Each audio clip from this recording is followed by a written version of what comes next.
हरिओम।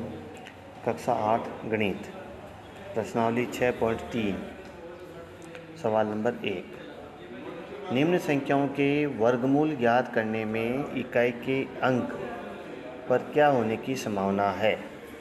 पहला 9801, इसके इकाई के अंक में 1 आ रहा है, अतः इसका वर्गमूल जो होगा उसके इकाई के अंक में 1 या 9 होगा।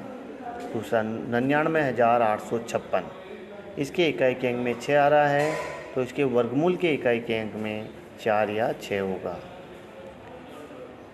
इस दी गई संख्या के इकाई के अंक में 5 है, अर्थात इसके वर्गमूल के इकाई के अंक में 5 होगा।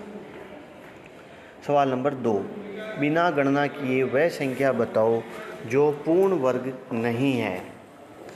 पहला 153, दूसरा 257, तीसरी 408, चौथी 441। तो हम देखते हैं 1 से 3 तक की संख्याओं में इकाई के अंक 3, 7, 8 आ रहे हैं, अर्थात ये तीनों ही पूर्ण वर्ग नहीं हैं। चौथी संख्या में इकाई का अंक 1 आ रहा है, अर्थात ये पूर्ण वर्ग संख्या है।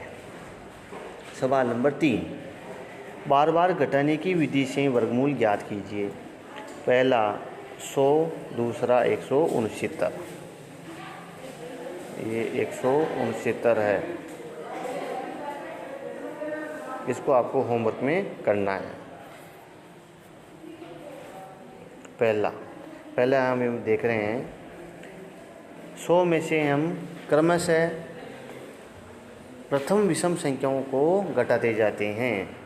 सबसे पहले 100 - 1 99, फिर 99 में से 3 घटाया 96, फिर 96 में से 3 की अगली विषम संख्या 5 घटाई 91, फिर 91 में से 5 की अगली विषम संख्या 7 घटाते हैं 84, 84 में से फिर 9 घटाएंगे 75, फिर 9 की अगली विषम संख्या 11 घटाएंगे 75 - 11 64, फिर 64 में से 11 की अगली संख्या 13 घटाएंगे 51, फिर 51 में से 15 घटाया 36, फिर 36 में से 15 की अगली विषम संख्या 17 घटाई 19 आए, फिर 19 में से 17 की अगली विषम संख्या 19 घटाई तो शून्य प्राप्त होता है, अर्थात कुल 10वें पद में शून्य प्राप्त हुआ है, अतः 100 का वर्गमूल 10 होता है। इसका हमने कुछ सवालों को समझा है। गृह कार्य में इन्हीं सवालों का आप दोहरान करेंगे और तीसरे का दूसरा वाला भाग हल करना है। धन्यवाद।